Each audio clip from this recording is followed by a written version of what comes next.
ಏನಾಗಲ್ಲ.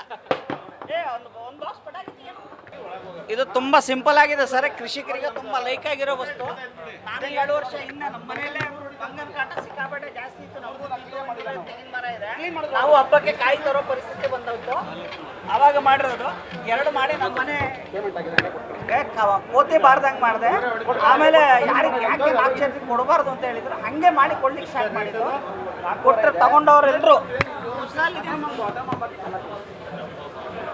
ಇದು ಮಾರ್ಕೆಟ್ ತುಂಬ ಸಿಂಪಲ್ ಆಗಿದೆ. ಇದು ಮಾರ್ಕೆಟಲ್ಲಿ ಸಿಗೋ ಪಟಾಕಿ ಸರ್. ಅಟಮ್ಮ ಎಲ್ಲ ಟೈಮಲ್ಲಿ ಸಿಗುತ್ತೆ. ಇದು ಗ್ರೀನಲ್ಲಿ ಬರುತ್ತೆ. ಇಕೋ ಫ್ರೆಂಡ್ಲಿ ಇದೆ ನೋಡಿ. ಈ ಥರ ಒಳಗಡೆ ಹಾಕೊಳ್ಳೋದು ಅಟಮ್ಮನ್ನ ಮುಚ್ಚಲ ಹಾಕೊಳ್ಳೋದು. ಇದು ಸರ್ ನಮ್ಮೊಂದು 10,000 ಮೇಲೆ ಡೆಮೋ ಕೊಟ್ಟಿದ್ದೀವಿ ನಾವು. ಇದರಲ್ಲಿ ಏನೂ ಆಗಲ್ಲ, ಥ್ರೆಡ್ ಹೋಗಲ್ಲ, ಹಾಳಾಗಲ್ಲ, ರಿಪೇರಿ ಬರಲ್ಲ. ಇದು ಸ್ಪೆಷಲ್ ಮೆಟಲ್ಲು. ಯಾವತ್ತೂ ರಸ್ಟ್ ಬರಲ್ಲ, ಯಾವತ್ತೂ ಹಾಳಾಗಲ್ಲ, ಬ್ಲಾಸ್ಟು ಆಗಲ್ಲ. ಎದುರುಗಡೆ ಒಂದು 25 ಕಲ್ಲು ಹಾಕೋಬೇಕು ಸರ್. ಇದಕ್ಕೆ ಕಲ್ಲು ಸಣ್ಣ ಸಣ್ಣ ಹರಳು ಕಲ್ಲು. ಕಡಲೆಕಾಳು ಆಗುತ್ತೆ, ಹುರುಳಿಕಾಳು ಆಗುತ್ತೆ, ಯಾವುದೂ ಆಗುತ್ತೆ. ಹಾಕಿದ್ಮೇಲೆ ಒಂದು ಹಸಿ ಎಲೆ ತಳ್ಳಿಟ್ಟು ತೋರಿಸ್ತೀರಿ ಈಗ ಡೆಮೋ ತೋರಿಸ್ತಾ ಇದ್ದೀನಿ. ಆಗಲ್ಲ, ಪಬ್ಲಿಕ್ ಇದೆ ಇಲ್ಲಿ.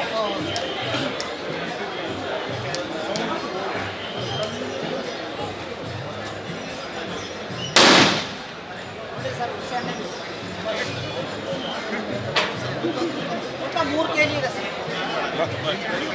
4,500 ಲಾಸ್ಟ್ ಮಾಡಿ ಕೊಡ್ತಾ ಇದ್ದೀವಿ ಸರ್. ನಮ್ಮ ಮನೆಯಲ್ಲೇ ಕೋತಿ ಕಾಟ ಜಾಸ್ತಿ ಆಗಿರೋದಕ್ಕೆ ಬಂದಿರೋ ಕನ್ಸೆಪ್ಟು. ನಾವು ಆ್ಯಕ್ಚುಲಿ ಬೆಂಗಳೂರು, ಪುತ್ತೂರು, ಕೇರಳ ಕರ್ನಾಟಕ ಬಾರ್ಡ್ರಲ್ಲಿರೋರು. ಆ್ಯಕ್ಚುಲಿ ನಂದು ಪ್ರಾಪರ್ ಕೇರಳ. ನಮಗೆ ಸುತ್ತು ಕಾಡಿರೋದು, ಮಧ್ಯದಲ್ಲಿ ತೋಟ ನಮ್ಮದು. 250 ತೆಂಗಿನ ಮರ ಇದ್ರೂ ನಮಗೇನೂ ಮಾಡಲಿಕ್ಕಾಗಿಲ್ಲ. ಅಷ್ಟು ಕಾಟ ಕೊಡ್ತಾಯಿತ್ತು. ನಾವು ಹಬ್ಬಕ್ಕೆ ಕಾಯಿ ತರೋ ಪರಿಸ್ಥಿತಿ ಬಂತು, ಆವಾಗ ಮಾಡಿದ್ದು. 2 ಕೋವಿ ಮಾಡಿದೆ ಫಸ್ಟು, ತುಂಬ ಚೆನ್ನಾಗಿ ಬಂತು. ಇವಾಗ ನೀವು ನಿಮಗೆ ಒಳ್ಳೇದಾದರೆ ಯಾಕೆ 4 ಜನರಿಗೆ ಕೊಡಬಾರ್ದು ಹೇಳಿದ್ರೆ ಹಂಗೆ ಕೊಡ್ಲಿಕ್ಕೆ ಸ್ಟಾರ್ಟ್ ಮಾಡಿದೆ ಮಾಡಿ. ಜನರ ಒಪಿನಿಯನ್ ತುಂಬ ಚೆನ್ನಾಗಿದೆ. 7 ವರ್ಷ ಹಿಂದೆ ತೊಗೊಂಡವರು ಬಂದಿದ್ದಾರೆ. ಅವ್ರು ಹೇಳ್ತಾರೆ ಸರ್ ತುಂಬ ಚೆನ್ನಾಗಿದೆ ಅಂತ. ಅವರು ಅವರ ಫ್ರೆಂಡ್ ಸರ್ಕಲಿಗೆ ಕೊಡಿಸ್ತಾರೆ.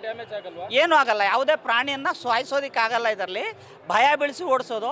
ಅದರಿಂದ ಎದುರುಗಡೆಯಿಂದ ನಾವು ಹಾಕೋ ಕಲ್ಲಿಂದ ಅದ್ರ ಮೈ ಮೇಲೆ ಹೋಗಿ ಬೀಳುತ್ತೆ, ಭಯ ಬಿದ್ದು ಓಡೋಗುತ್ತೆ.